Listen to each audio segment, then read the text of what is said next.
dentro das formas severas eu posso ter a luxação reduzível, que é quando eu tenho uma perda, porém é reduzível com manobras manualmente.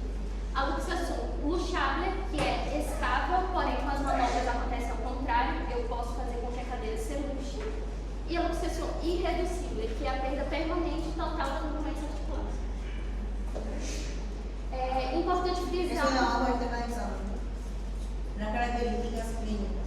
É importante frisar que é uma enfermidade que não apresenta manifestações exteriores evidentes, ou seja, quando o bebê nascer ou no período da lactância é indolor e não limita os movimentos inicialmente, mas progressivamente vai afetando a vida da criança até a idade adulta se o diagnóstico não for feito de forma temprana.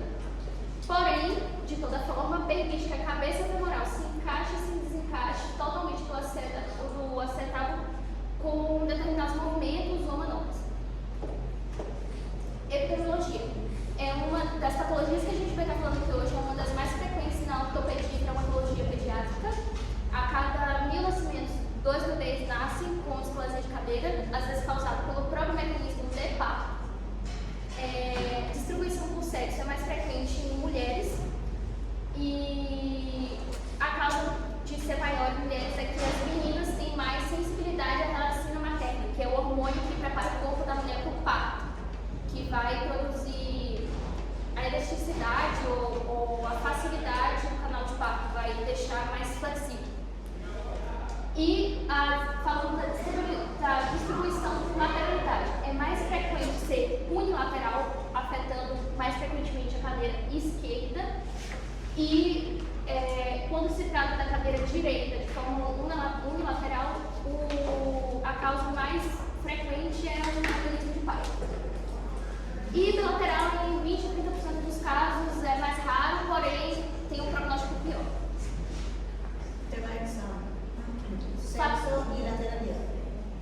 Fatores de risco. Eu posso ter fatores mecânicos, hormonais e genéticos. Mecânicos, apresentação de náuseas. É aquela apresentação podálica, onde no encaixe do parto a criança, em vez de estar com a cabeça posicionada com a uterina, ela está com as pernas e as náuseas posicionadas. E no mecanismo de parto pode fazer com que a cadeira e o fêmur se luxem. Menor espaço de movimento fetal, que é a menor quantidade de líquido amniótico na placenta da mãe. A criança fica com um movimento limitado e termina atrofiando as articulações durante o desenvolvimento. Primogênitos. O útero da mãe, no caso de primeiro filho, ele é mais rígido, por ser justamente a primeira gravidez. Quando é lado esquerdo, por conta da posição da coluna contra a coluna materna, a macrosomofobia fetal também é uma das causas, e embaraço de gêmeos, embaraço múltiplo, pela redução também do espaço, mesma questão do menor quantidade de líquido amniótico. Fatores hormonais. A relacina materna é um hormônio, como eu falei, no final da gravidez, que atravessa a placenta e às vezes pode vir a causar, durante o desenvolvimento fetal, a luxação, subluxação ou displasia da cadeira. Como eu falei também anteriormente, tem maior afecção em fetos femininos. Fatores genéticos. Mutações do gene ROX. O gene ROX é responsável pela transdução em relação à organização esquelética do feto e dos genitais. Então, quando eu tenho uma mutação nesse tipo de gene, eu também posso ter uma alteração na formação óssea e na organização esquelética do feto. Padrão autossômico dominante, o que isso quer dizer? Se um dos pais tiver esse gene mutado, o feto tem 50% de chance de nascer com uma cadeira puxada ou com patologia. Não é necessário que os dois tenham, ou que necessariamente a doença se manifeste em um deles. E história familiar de risco 2 vezes maior se tem algum irmão afetado. Síndromes associadas. A síndrome de Apert, que é uma síndrome onde há uma fusão óssea, uma fusão óssea cranial, e às vezes acontece também de afetar os dedos das mãos e dos pés. O restante fica para nível de outras síndromes, tem a síndrome de Down, artropsoses, Bologna, Herpes e Herpes danos.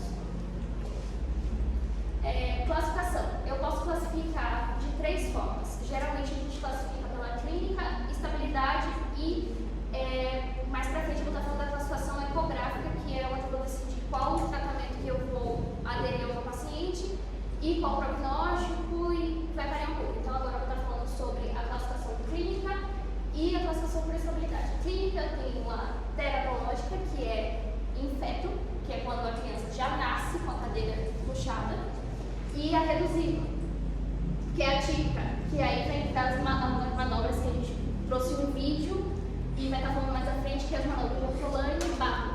Mas a redutiva se divide em luxada, luxável e subluxável. A luxada é quando eu tenho a cadeira fora, porém é reduzível, e a luxada é quando eu tenho a cadeira dentro, porém é luxável por manobras, e a subluxada é quando eu tenho instabilidade sem luxação completa. Falando da luxada reduzível, é presente desde o nascimento, como eu falei, não se reduz com manobras, justamente porque ela não é só o fator do desplazamento da cadeira, mas também do desenvolvimento. Eu tenho fatores que deixam o desenvolvimento ósseo anormais, associadas a síndromes e frequentemente e requer tratamento cirúrgico temprano, justamente para evitar complicações e sequelas no futuro. Por estabilidade, ela pode ser estável, instável ou luxada. Luxada é quando eu tenho perda completa da relação articular normal, instável é quando a cadeira pode subluxar-se ou luxar-se com manobras, e estável quando a cadeira está sentada, porém com alterações estruturais, que é no caso da luxada reduzível, onde eu tenho uma displasia acetabular. Aqui é mais ou menos como funciona a fisiopatologia do desenvolvimento da displasia de cadeira. Se há uma alteração aqui no contato de superfícies articulares, algum fator genético, algum fator durante o desenvolvimento que vai causar um desenvolvimento anormal nesse contato de superfície articular, durante a 7ª e 8ª semana é onde eu tenho uma migração de células mesenquimatosas mesodérmicas que formam a fissura mesenquimatosa, e aí eu tenho uma migração anormal desse tipo de células.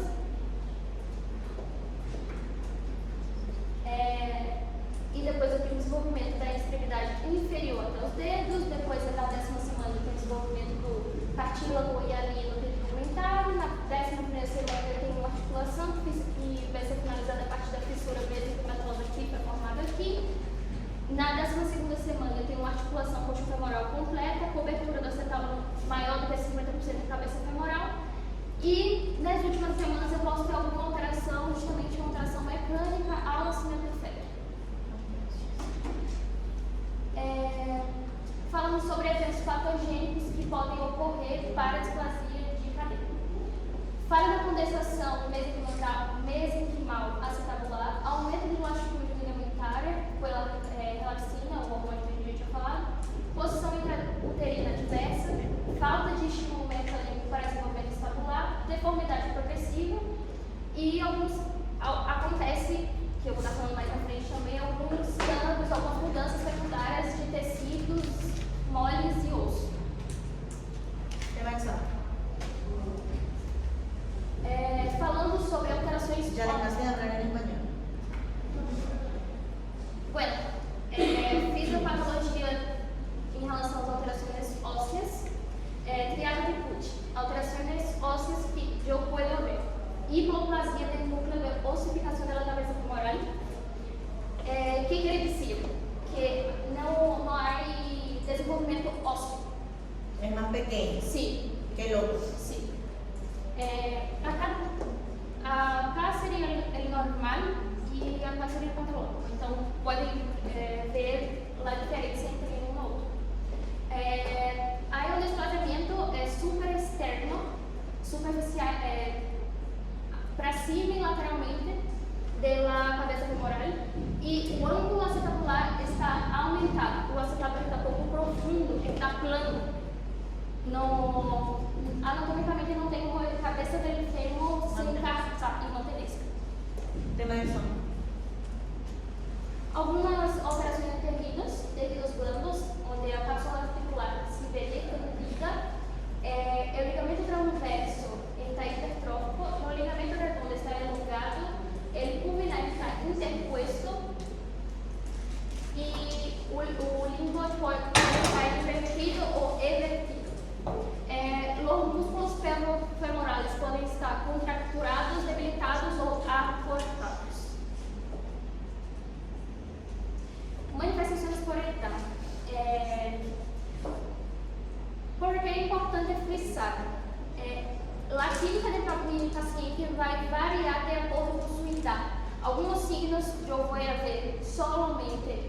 al nascimento e outros a partir de certos meses e outros só a niños que marcham a partir de um ano de idade.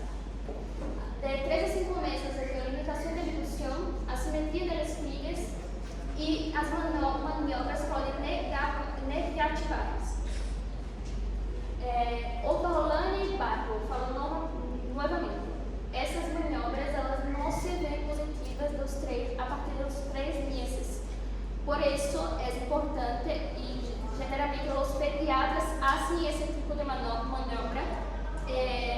em las consultas pediátricas, nas primeiras consultas pediátricas, porque apesar de o menino não nascer com a displasia, ele pode desenvolver ao longo dos 3 primeiros meses de vida.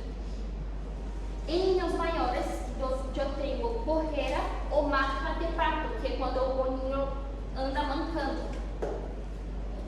Pelo lombar positivo, vou estar falando mais na frente também, e pela lordose lombar, quando eu tenho a minha curvatura lombar mais acentuada hacia dentro, acortamento de membro e equino compensatório de pie. Outros signos clínicos, síndrome de Galeazzi, que também temos um vídeo que iremos passar, onde a técnica é rodilhas flexionadas, paciente acortado e pelvis nivelado. E o significado positivo é quando tem um comportamento aparente da fêmea. Uma rodilha está mais alta que a outra. Limitação de abdução, cada flexão de 90 graus, com abdução passiva, normal 60 graus, é maior que 60 graus, patológico melhor de 60 graus, assimetria de pliegues, onde eu inspeciono os pliegues inguinales e glúteos. Em las linhas também se hace uma diferença na vulva, em específico de baixa sensibilidade, mas se hace. Tellenberg, que é apoio monopodal em ninhos maiores, ninhos que marcham, com caída pélvica contralateral em glúteo médio. Tem um vídeo também e tem outro mais que mostrar. Aqui é basicamente o que eu acabei de falar em relação aos critérios de idade. E os signos vão desaparecendo ou aparecendo de acordo com a idade dos ninhos. Aqui é o signo de Galeazzi que foi falado anteriormente. A simetria dos plebes, quando aqui se encontram simétricos, do outro lado se encontram assimétricos. É em específico, mas vale. E a limitação para abdução, se é bilateral, é mais significativo e sempre sugere uma luxação de cadeira. Pero só é possível fazer esse teste ou essa maniobra logo após os 14 dias de vida do menino. Até lá, não. Esta é a manobra de Galeazzi.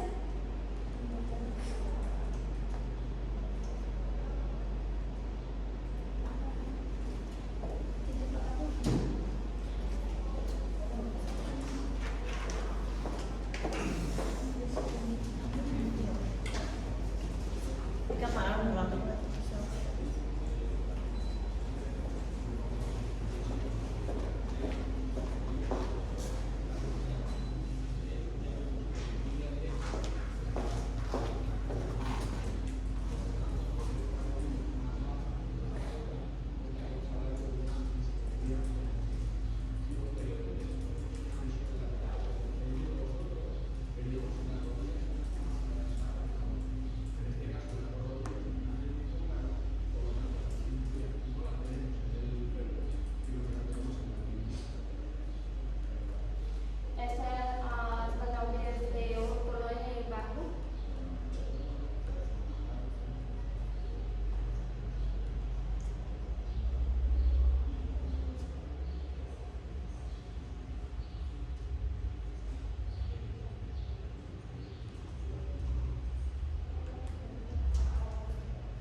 RN lactante, como eu falei, geralmente é feito pelos pediatras nos 3 primeiros meses de vida.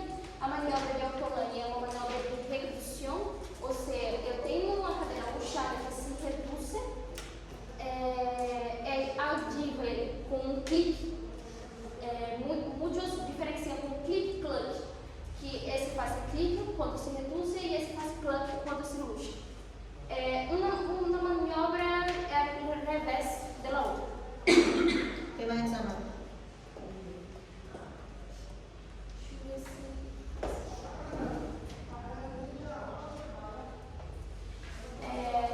A última classificação que a gente vai estar falando dentro da escola de brincadeira é a classificação ecográfica de gráfico. Ela é feita até para pacientes menores geralmente vai de 4 a 6 meses, até os 6 meses no máximo, elas se tornam efetivas. Geralmente, em alguns países, é realizado como screening, como no Chile, que é a displasia de cadeira muito mais frequente do que nos outros lugares, então todos os recém-nascidos fazem, se possível, a ecografia, onde é classificado de acordo com o ângulo alfa, que vai medir a cobertura femoral, e o ângulo beta, que mede o têtio acetabular ósseo. Daí eu vou classificar até 60 graus do ângulo alfa é normal, e a partir menor do que 60 graus, e aqui está uma observação importante, até os 3 meses, porque eu só faço um controle evolutivo, porque até os 3 meses o paciente ainda pode ser que tem uma maduração óssea. Então eu não entro com tratamento de cara, eu sei que eu tenha outros sinais além da ecografia que façam que me alertem de que eu preciso entrar logo com um tipo de tratamento.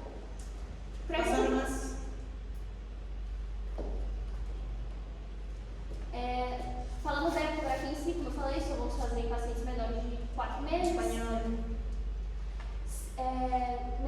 Menores de 4 meses. Solo menores de 4 meses puedo hacer después. Si el paciente viene con 6 meses, le pido ecografía o ya no puedo. Puede, pero não será tão. Eu leí que não será efetivo, porque. Entonces no te sirve. Sim, porque já pode ter formação óssea que vai impedir o transdutor. Entonces, ¿qué pedís? Pasar. Después de 4 meses. Radiografia em aqui. Muy bien, tema de examen. Recomendação em fator de risco. Em países como Brasil e Paraguai, só hago a ecografia temporariamente sem apresentação de signos como barro, trolânea, em caso de apresentação inálidas, antecedentes familiares e compatibilidade com inestabilidade cadeira, que seria o diagnóstico clínico. E aí eu utilizaria da ecografia para ser a comprovação diagnóstica. As ventavas são a maior especificidade e sensibilidade radiográfica, a efetiva entre os 20 dias até os 4 meses de vida, controle de tratamentos, que eu falarei mais para frente, como a Nedelpavlik, e não é invasiva nem ionizante. ¿Por qué podemos usar ecografía antes de 4 meses? Porque não é, o transdutor vai passar de uma forma melhor e aí eu... ¿Por qué? Porque não há informação óssea completa. ¿Y qué tenemos? La cosa que tenemos. Cartilaginoso, no está todavía osificado el hueso. Son formas cartilaginosas de su esqueleto. Bien. Aqui é como eu hago na classificação anterior, calculando o ângulo, e eu hago na classificação para que eu mostre ele comigo. Agora sim, seguindo em radiografia, eu utilizo radiografia em maiores de 4 meses, como critério de diagnóstico junto com o clínico. E existem alguns fatores que eu vou incluir e o que eu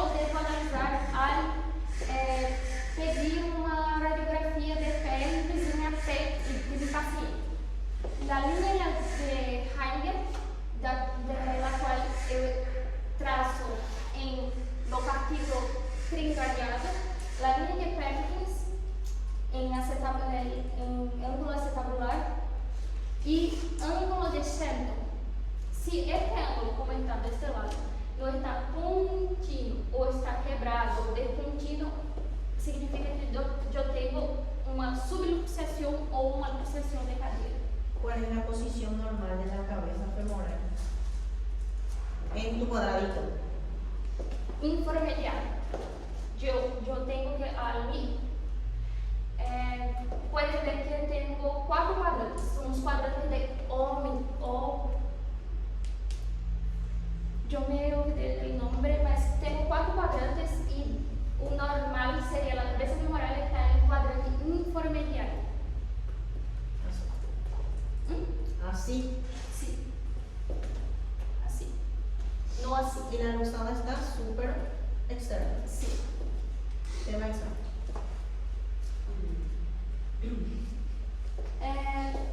Los diagnósticos se cambian un poco en adolescentes y adultos jóvenes que ainda possuem a displasia de la cadera y estos tienen un pronóstico peor.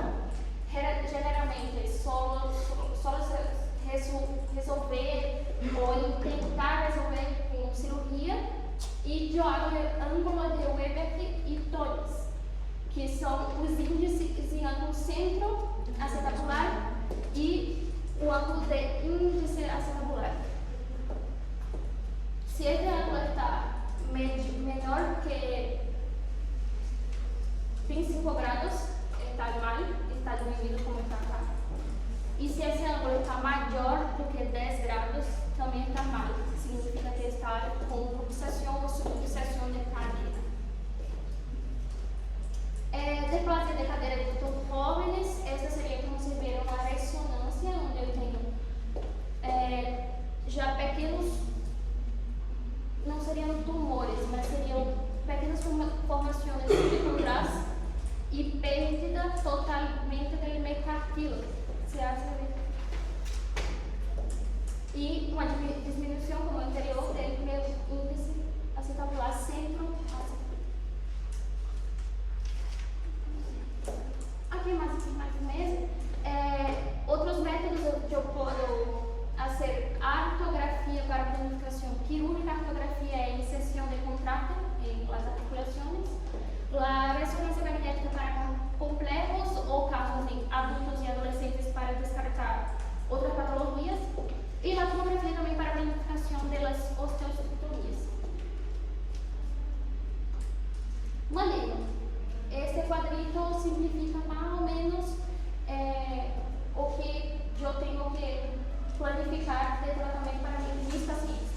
Se meu paciente tem menor do que 6 meses, eu elijo os anéis de Paris, que são correias que sustentam e mantêm a estabilidade da cadeira e o fêmur da cabeça femoral do paciente. Se meu paciente tem 16 a 18 meses, eu posso elegir uma redução cerrada, seguida de uma imobilização com gesso e espiga na parada da cadeira. Esse seria maior de 18 meses, tratamento cirúrgico que sim ou sim, com ostomia de salte e onde provavelmente se houve fracasso da redução cerrada. Em adolescentes maiores ou adultos, eu hago artroplastia total de cadeira, onde pongo uma prótese para simular minha articulação. Tema de examen, manejo. Mencionar nomás de esa parte, ¿sí? Mencionar. A Merpamite é um dispositivo dinâmico de redução e flexão. Eu só posso usar ele até os 6 meses de idade, porque depois disso o tratamento já não é tão efetivo, porque uma criança de mais de 6 meses ela não suporta ficar com essas correias e ela começa a tentar se mexer, então o tratamento já não é tão efetivo, evita posições rígidas, permite um movimento controlado e tem a menor taxa da preocupação mais que os pediatras mais preveem, que é a necrose vascular, como a Maria falou anteriormente. Protocolo de segmento. Como eu vou fazer a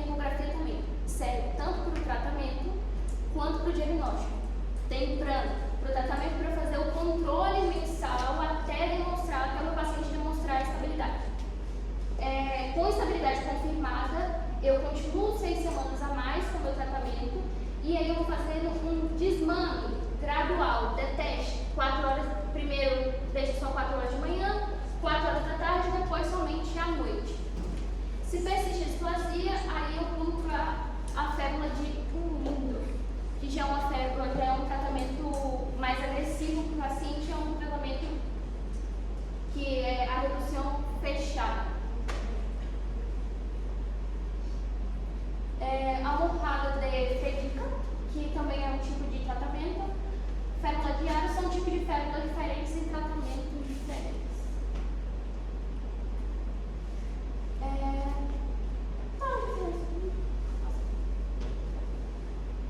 Em caso de fracasso da redução cerrada, eu evaluo meu paciente novamente barra anestesia para determinar se a cadeira é reduzível ou irreducível. Se reduzível, a fotografia confirmada, redução cerrada, anatomia redutora, gesso peripético de 3 a 6 meses e hipermodulação até Hylex normal.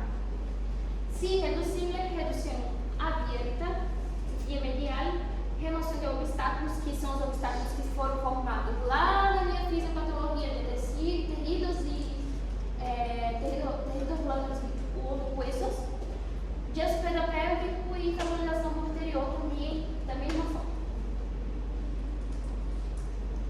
Maior de 18 meses, tratamento quirúrgico, tração pré-operatória, redução aberta via anterior, osteotomia pélvica, osteotomia femoral, picamol interna, com placa de tornilhos e depois disso em espigas de alumínio de todo o treino lá atrás.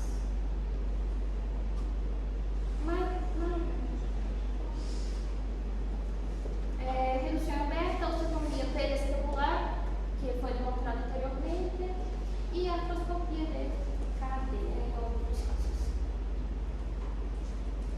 Aqui seria mais ou menos um resumo de como eu vou escolher fazer o manejo do meu paciente, se eu tenho exploração normal, ausência de fatores de risco, normal, tudo certo, exploração dos 3 a 6 meses, se eu tenho limitação de abdução e segundo de galeácea, e aí eu continuo fazendo esse aqui seria o procedimento normal de um paciente com fatores de risco, mas que seguiu a sua evolução normal. Se eu tenho uma exploração duvidosa e fatores de riscos e faço a ecografia e me dá uma luxação ou uma cadeira luxada, eu já inicio revisão no mês, faço normalmente ecografia e após isso já inicio o meu tratamento. Complicações do tratamento são mais ou menos as mesmas complicações que a Maria falou anteriormente. A maior delas é a necrose vascular da cabeça femoral. Complicações tempranas de opoeira divididas em complicações tempranas e tardias. Tardias quando eu não hago o tratamento de forma efetiva. Complicações tempranas, necrose vascular da cabeça femoral, parálise do nervo crucial, luxação inferior da cadeira, luxação anterior da cadeira, redislocação, que é quando os huesos são projetados hacia frente. Por exemplo, el pie, la mitad del pie projetado para frente. Lesões cutâneas, que é causado pelo pavimento mal montado, e complicações tardias, pode ter a maior índice de artrose prematura, que é perda total de minha articulação. Coxa vaga, simetria dos membros, dolor crônico, incapacidade funcional, alterações corporais secundárias, escolioses e hipermundose lumbar. Fator de prognóstico de buen prognóstico antes de los 6 meses, displasia leve sem luxação, tratamento oportuno e adequado, ausência de necrose vascular, segmento, aderência familiar e se eu tenho uma ventilada de cadeira unilateral. Fatores de mau prognóstico, diagnóstico tardio maior de 18 meses, luxação irreducível, desenvolvimento de necrose vascular, displasia vascular severa, compromisso bilateral, síndrome associada à falta de segmento.